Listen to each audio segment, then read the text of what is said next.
Successful TET 1 and TET 2 candidates staged a demonstration at the Education Department today, advocating for simultaneous appointments and the expansion of existing recruitment quotas.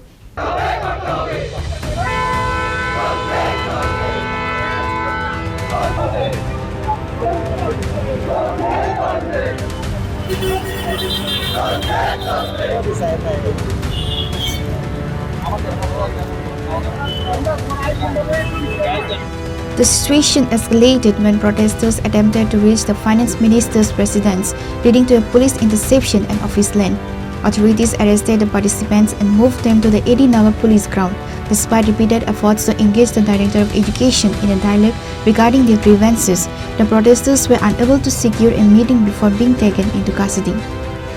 সকল electronics মিডিয়ার সাংবাদিক বন্ধুগণ, আমি একজন সদ্য 1.5 মাস হয়েছে ওভারএজ হয়েছি। গতকালকে থেকে ফর্ম ফিল আপ চলছে, কিন্তু আমি ফর্ম ফিল আপ করতে পারিনি। পোর্টালে আমাদেরকে সাপোর্ট করছে না। তো এখন কার কাছে যাব, কি করব, কোনো রাস্তা পাচ্ছি না।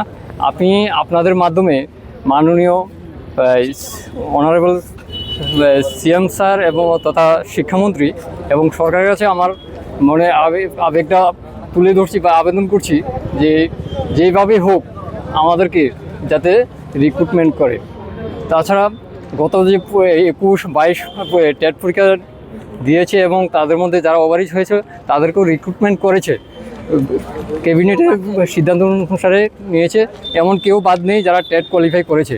তো আমার একটা আবেদন, আমাদেরকে যেন সরকার এই ফর্ম ফিল আপের সুযোগ ব্যবস্থা করে দেয় এবং নিয়োগের সুযোগ করে দেয় এবং আমাদেরকে বাঁচার জন্য রাস্তা করে দেয়। মানে এখনো পর্যন্ত জানতে পারিনি কতজন আছে। একজন আছে শুধু দাদা, হ্যাঁ উনি আছেন একজন, আমাদের সঙ্গে আর কয়েকজন আছেন, মানে খুবই নগণ্য। এটা স্যার ইচ্ছা করলে আপনি যেভাবে পারেন আপনি করতে পারেন, এটা আমরা জানি। আপনার উপর আমাদের বিশ্বাস আছে, আস্থা আছে। আমরা ত্রিপুরাবাসী হিসেবে আপনি আমাদের অভিভাবক, আপনি যেভাবেই হোক আমাদের দেখবেন।